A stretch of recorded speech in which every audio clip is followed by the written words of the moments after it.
This is ACM ByteCast, a podcast series from the Association for Computing Machinery, the world's largest education and scientific computing society.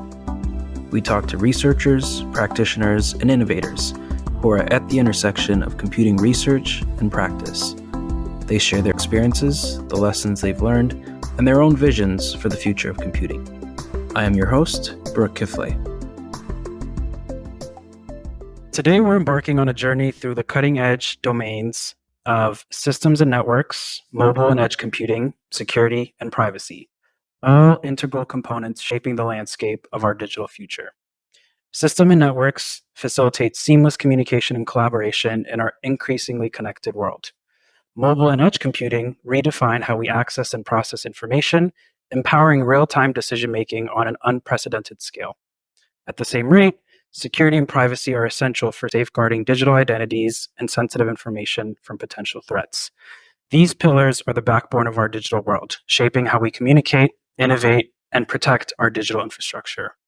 Ramon Caceres is a computer science researcher and software engineer, born and raised in the Dominican Republic.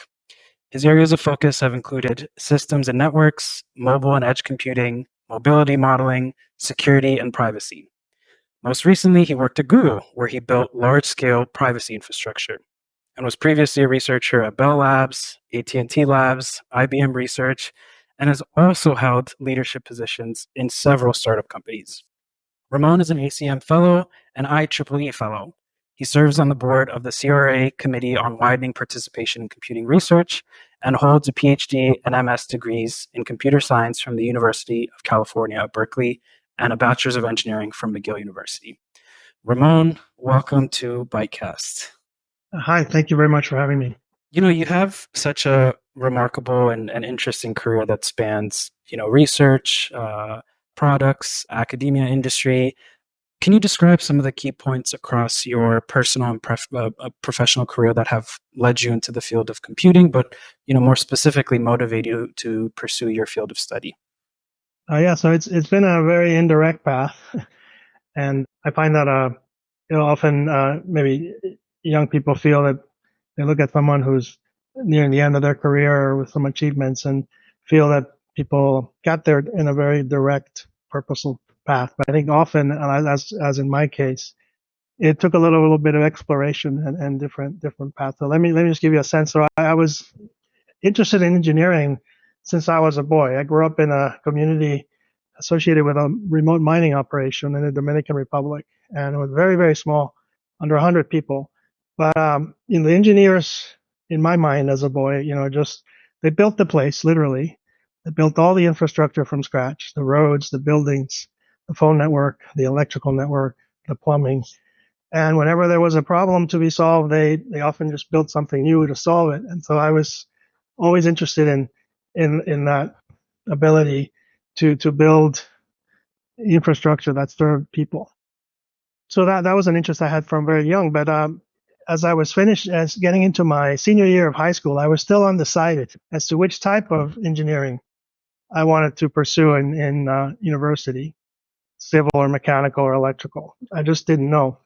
And as just by chance, a classmate lent me an issue of Scientific American it's the beginning of my senior year of high school, I remember very clearly. And that issue was focused on integrated circuits and their uses in computers. And I had never touched a computer before. I probably had never seen one other than a calculator.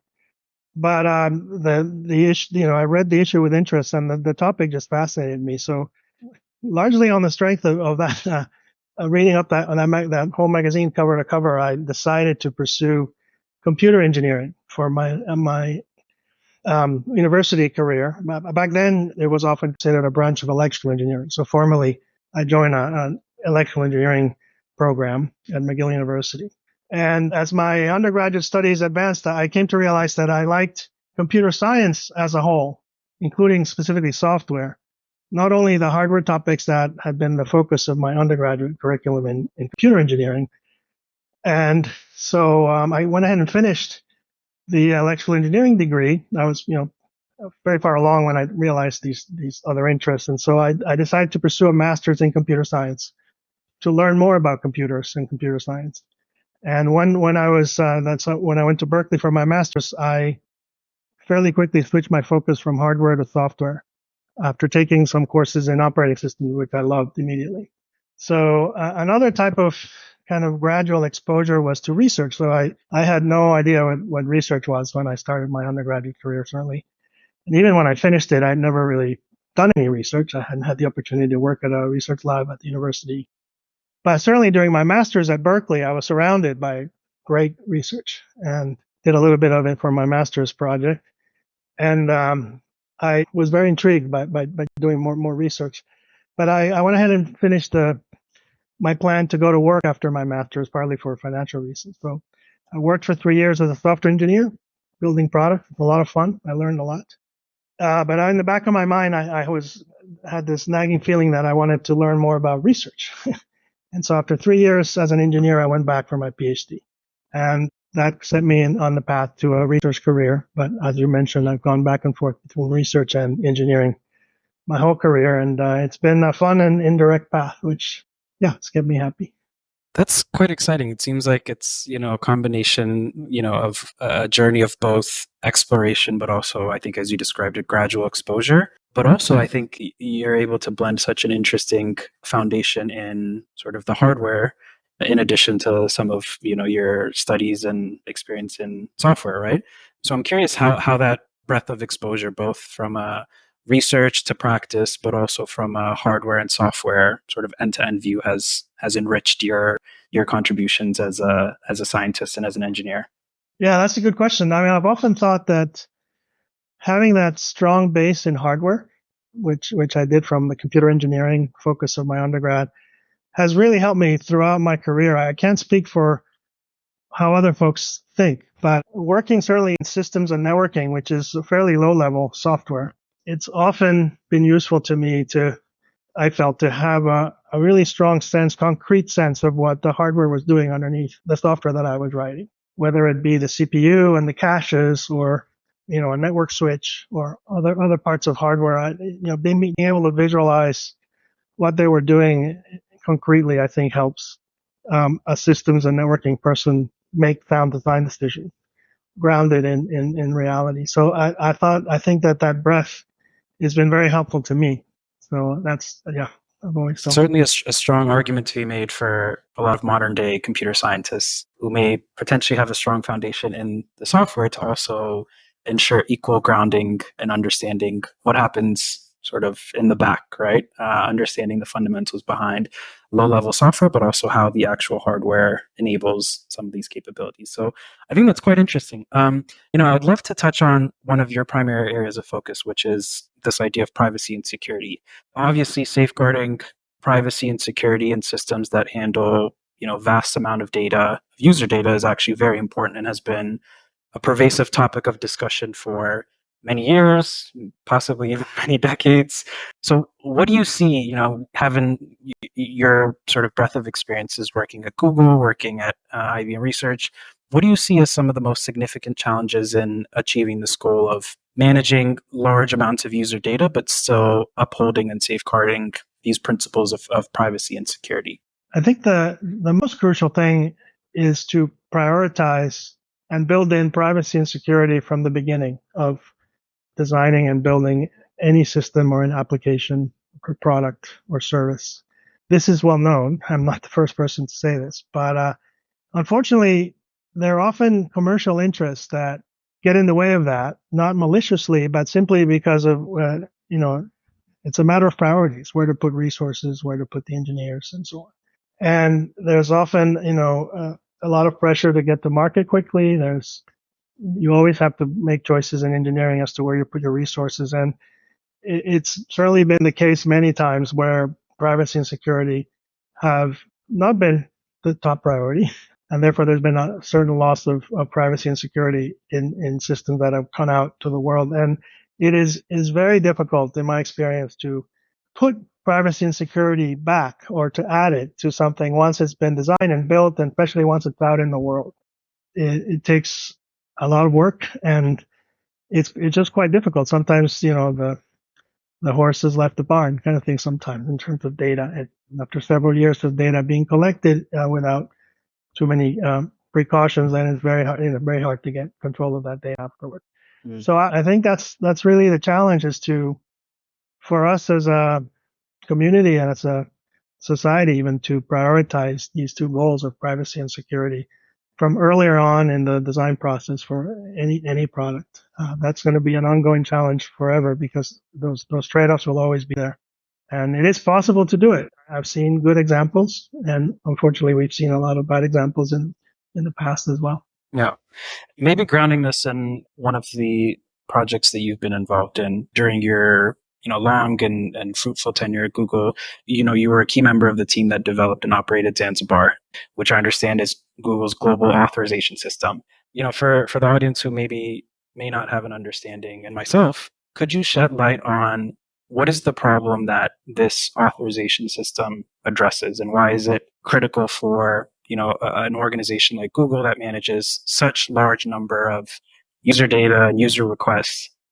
Why is it so important to this digital infrastructure of a company like Google? Sure. So the central issue addressed here is that determine whether an online user is authorized to access a digital object that's out there is central to preserving privacy. So that decision of this, can this user access this object when they attempt to access it, is an authorization decision. That's what our authorization system does, is make that decision. Does this user have permission to access this object? And Zanzibar is such an authorization system. And the main challenge in building and operating Zanzibar is one of scale. So that authorization decision is fairly easy to implement.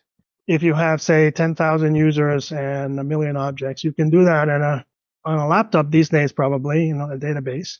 But when you tackle that problem for the scale of the planet, which is at the scale that Google often operates, billions of users, trillions of objects, it becomes actually quite difficult to build a consistent, correct, high-performant, highly available system that does authorization for all of those users and all of those objects and all of those permissions, also trillions of permissions.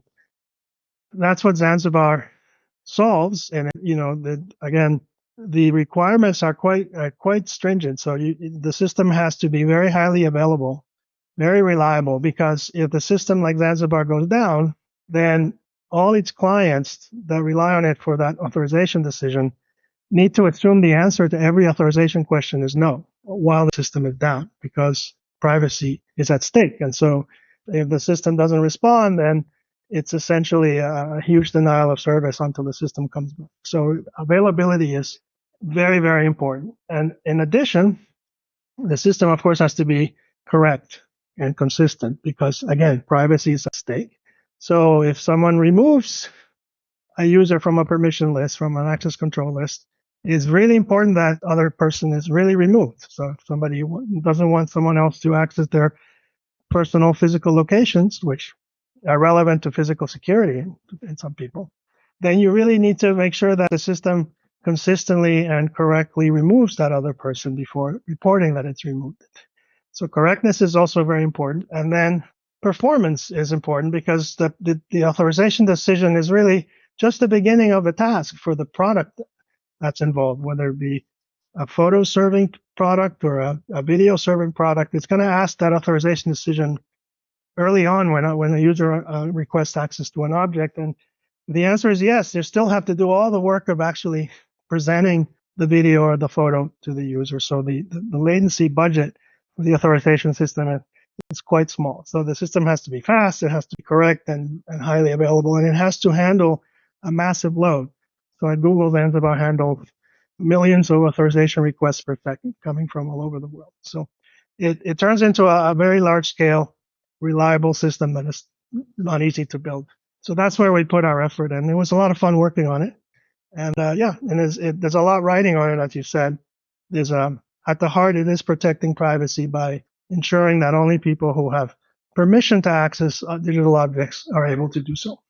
So, scalability, availability, correctness, performance seems like a very stressful and significant undertaking, right? With, as you described it, high consequence of action, because this authorization system is what enables access to, these core products, these core services that people rely on, Google to authorization mechanisms in place to prevent undesired access of their data. So it seems like quite the stressful undertaking, but hopefully it was an enjoyable journey and a great sense of satisfaction and a pretty meaningful contribution as well.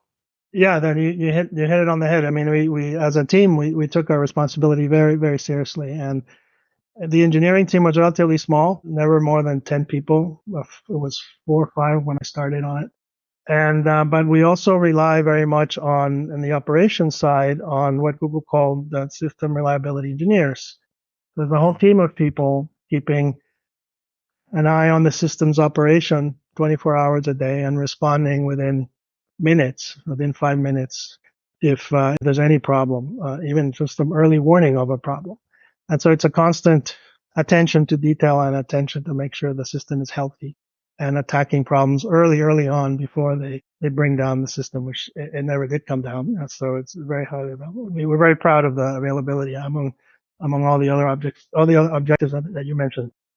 So we had 5 nines availability over years of operation. But it does take a realization that it's important to people's lives, and we just build the engineering team and the site reliability engineering team around those goals and making sure that it's not overlooked again. Very interesting. I'd love to talk about one of your other areas of focus. I know some time back, your work in introducing cloudlets to support this idea of, latency sensitive or resource intensive mobile applications was impactful and obviously still in some form relevant today. Considering the constantly evolving sort of computing paradigm and, the emergence of various computing architectures, edge computing architectures, technologies. What are your thoughts, or how do you perceive the future as it relates to mobile and edge computing in the next, say, 5 or 10 years? Yeah, so I think that the union of artificial intelligence with mobile and edge computing is growing in importance. So the ability to do significant machine learning at the edge of a network or even in the mobile devices themselves is going to become increasingly important. So that this is something that's already becoming possible just in the last few years. Our phones can now do speech recognition of your speech and interpretation of that speech and act on commands and do all of that processing locally on your phone. This is something that wasn't possible 10 years ago. I think there are many, many interesting and important applications that will be enabled by this marriage of machine learning with mobile and edge computing. So that's something that I look forward to seeing evolve in the next few years. And where do you see us? I think we discussed some of these, but joining these two sort of areas of focus, right, on the privacy and security piece, but also the capabilities of what we can unlock with mobile and edge computing. Where do you see these as core enablers for interesting directions in AI, privacy preserving?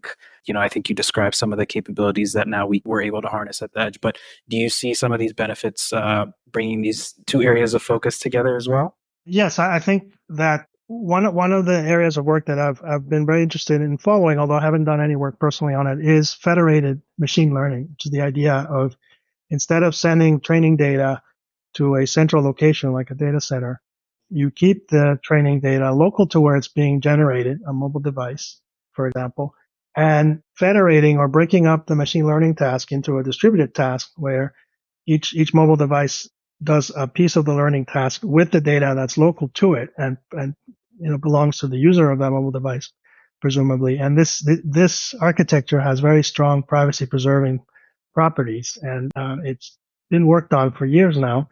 I think it's coming to a head. It's being used, and it has many practical applications. And again, I really like the privacy preserving property of it. So that brings together artificial intelligence, mobile and edge computing, and privacy. And so I think that's an important development that we'll see much more of in the coming years. Certainly. Yeah, I think alongside some very core tenets, I know privacy and security are, foundational pillars of how we think about AI development and deployment. And so I think a lot of the work around federated learning has been a huge advancement to, leveraging some of these core capabilities that you described, but also ensuring that we uphold these core tenets or principles of ensuring privacy and safeguarding, user data. ACM ByteCast is available on Apple Podcasts, Google Podcasts, Podbean, Spotify, Stitcher, and TuneIn. If you're enjoying this episode, please subscribe and leave us a review on your favorite platform. I think these have been very interesting discussions, on core technical areas of contribution over the course of your career. I would like to turn to something quite interesting that I actually saw on your website, which is your very impressive sailing passion and background and competitive sort of experiences as well, which is quite interesting. I'm curious, could you share a bit more about your passion for sailing and perhaps how, this pursuit has influenced your life or even informed your scientific interests and contributions? Yeah, thanks for asking. So I've always loved the sea and boats. I grew up right on the coast of the Dominican Republic with the Caribbean Sea as my backyard, quite literally maybe 30 yards from my home. And so I did a lot of fishing growing up from the shore, but also on boats and spearfishing. And so I've always loved boats. And I found sailing relatively late in life compared to many people in my 20s. There were no sailboats where I grew up. There were no pleasure craft of any kind. It was all working fishing boats. But a colleague in my first job in Silicon Valley had a beautiful 35-foot sailboat in the San Francisco Bay, which is a wonderful place to sail. A really good wind there. And he brought me onto his boat and taught me a few things. And I've been very passionate about sailing since then, which I was in my mid-20s. And I love sailing especially because of how peaceful it is. You bring up the sails, you turn off the engine, and it's very, very quiet. You're just relying on the wind to drive you. And that quiet really brings a peacefulness, and I think is very conducive to creative thought. Actually, you're asking me about connections to work. It's not so much that I do it for work, but but I do get a lot of good ideas when my mind clears out there. And so I do get a lot out of that way as well. Just not thinking about anything else but sailing, and eventually, it's very nice to just clear your mind that way. I like the competitive nature of it. I do a lot of racing on sailboats, and that is not as relaxing, but it actually focuses your mind even more. So it does clear your mind of everything else. So it's very restful that way. If you've been, working hard on something and pursuing a problem for a long time, debugging something difficult, and you go for a sailboat race, and you can't afford to be thinking about work when you're racing. And so it does really clear your mind of everything. Again, it's very, I think, in the end, very conducive to creative thought because you're no longer, your mind just gets a rest. I think that's great. So yeah, I think that maybe one small connect. Yeah, no, I think it's great. I think I'm generally also an advocate that, we should all have outside of sort of our core, pursuits, professional pursuits, career pursuits, academic pursuits, have these passions that we're able to pursue. And so it's great to see that it's an opportunity for you to get that sort of sense of peace and relaxation, but it also serves as an opportunity for creative thoughts, right? So it's great that it's sort of achieving multiple objectives, but that's quite exciting. I think the next thing that I actually wanted to, get your thoughts on is, you have this very rich experience, of course, in academia, in industry, spanning both, research, but also large scale, highly scalable production sort of products that are used by real users. But you've also navigated these, various roles and responsibilities, as a individual contributor, as a leader. How do you approach, or how do you think about approaching this gap between theory and practice? You described early in your career that, you worked as a software engineer, went back to graduate school, pursued sort of multiple hats as a researcher, as a startup leader, as an engineer. So what lessons have you learned from, these rich experiences, and how would you offer this as advice to aspiring researchers and innovators? Yeah, but partly it's a personal taste. I'm attracted both to research and to product work. Some people are quite happy to live in either of those worlds for their whole career, and that's great. But I got a taste for both early on, and I've always I wanted to do both. And so sometimes when I'm doing only one of them for too long, I miss the other one, and that's led me to switch jobs. There are many situations where you're not able to do both, in my experience. So when I'm doing only one, I miss the other one. And that switching back and forth has kept me very happy and engaged. It's perhaps not the fastest way to advance a career because too much switching, there's a cost to switching jobs and focus from product to research and back. There's always a startup cost when you join a new company, for instance. But there are situations where you're able to exercise both. So I should say, for example, a company like Google it faces hard enough problems, difficult enough problems. Very often, we talked about the scaling problems in Zanzibar.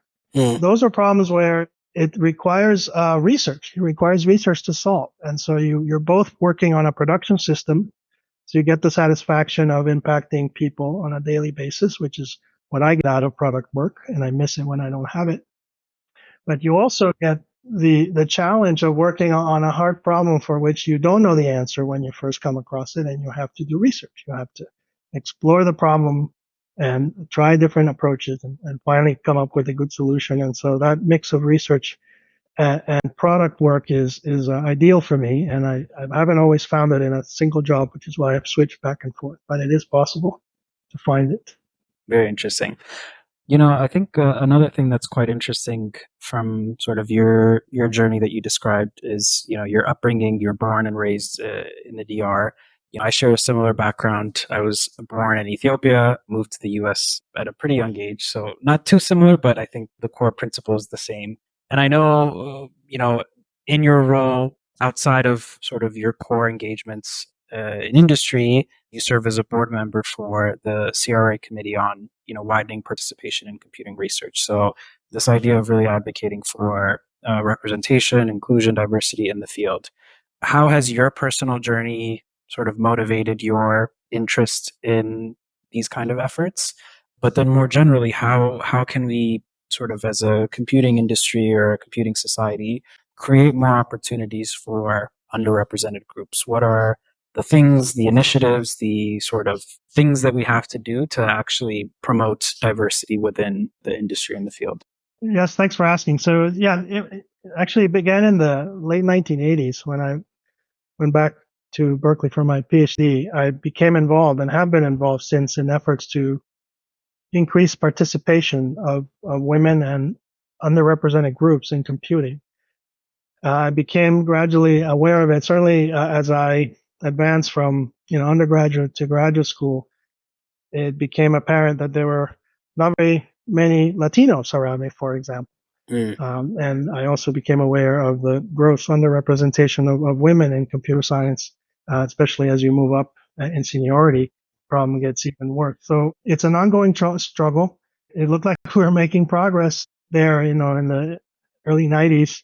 And then there's been some steps back, unfortunately. It's very frustrating that we're still struggling with this, but it's important for the field to have broad representation. I think the products that get created are better. They serve more people and serve them better. We should keep working to increase that representation. I just came back from a workshop that I helped co-chair, organized by the CRA Committee on Widening Participation in Computing Research that you mentioned, CRAWP.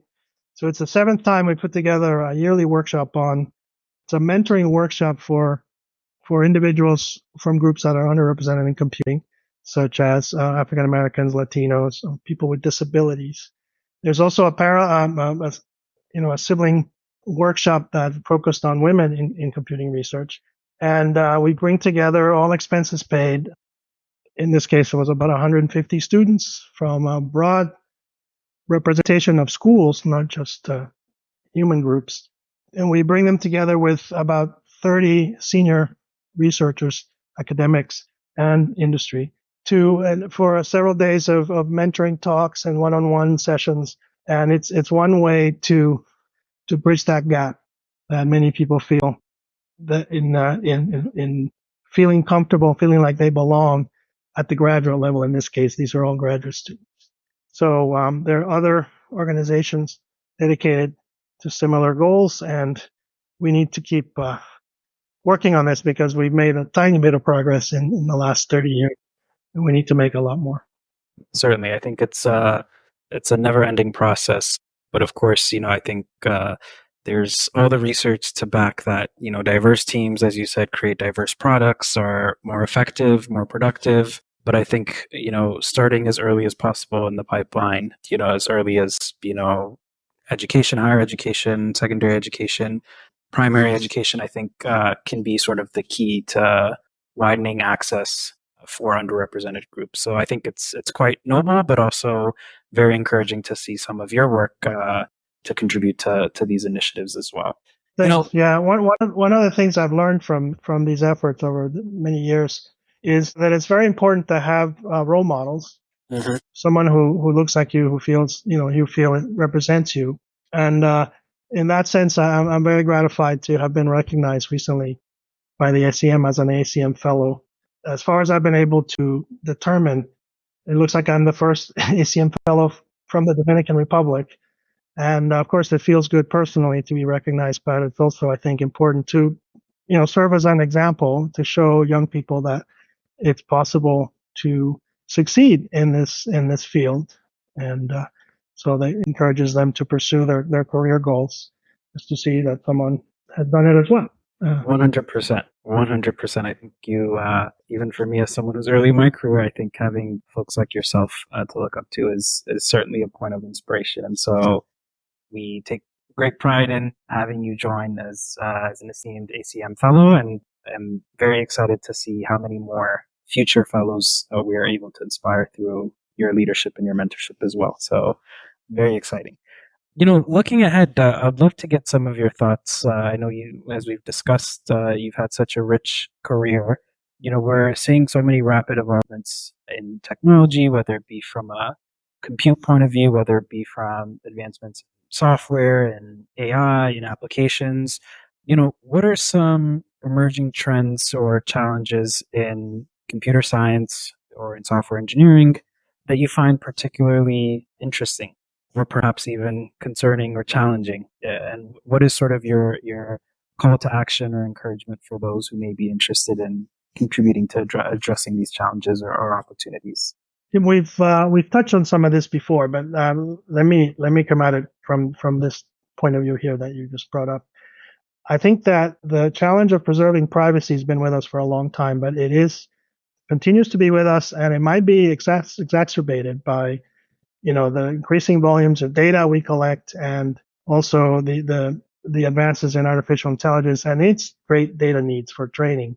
And so we mentioned before this combination of doing machine learning at the edge of the network and in mobile devices themselves, and the area known as federated learning, which keeps the training data at the point of creation, for example, mobile devices, instead of sending it to a faraway data center for central processing. I think that architecture, that structure, is fundamentally more privacy preserving than sending data to a central location, keeping it federated, keeping it in the source, near the source where the devices still belong to the person who generates the data, for example, and doing the learning there without letting the raw data escape. That has a very, very strong privacy preserving properties. And I think that I find that whole area of work very interesting and promising. And I think, like I said before, it's important to build in privacy into your systems, and having a structure of data processing that's fundamentally more privacy preserving than others is a good step forward. So the challenge is there. It's going to get harder, the privacy challenge. And I see hope in this federated learning, in particular at the edges of the network. Well, I think you captured it well. There's a challenge, but also great promise and opportunity.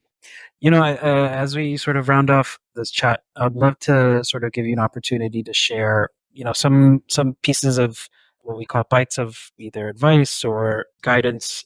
There are many of those in the audience who are aspiring entrepreneurs, engineers, scientists, and so as you think about your journey, as you described, the young boy who is interested in sort of creating solutions to serve people.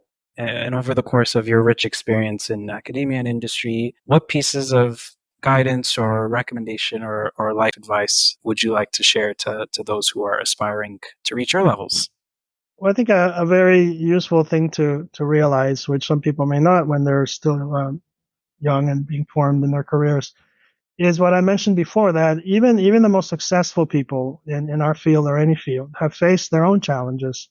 And it's not always this primrose path to success. People hit challenges, they have setbacks, they have to rethink what they want to do, change direction. I certainly changed direction a number of times, as we talked about several times. And I think that knowing that that is a very common, if not the norm, should give people encouragement. I mean, it should always, try to persevere. There will always be setbacks in careers and your work and life in general, and just having the perseverance, the patience to take a step back and see if there's some other direction that it will be more fruitful that you should pursue.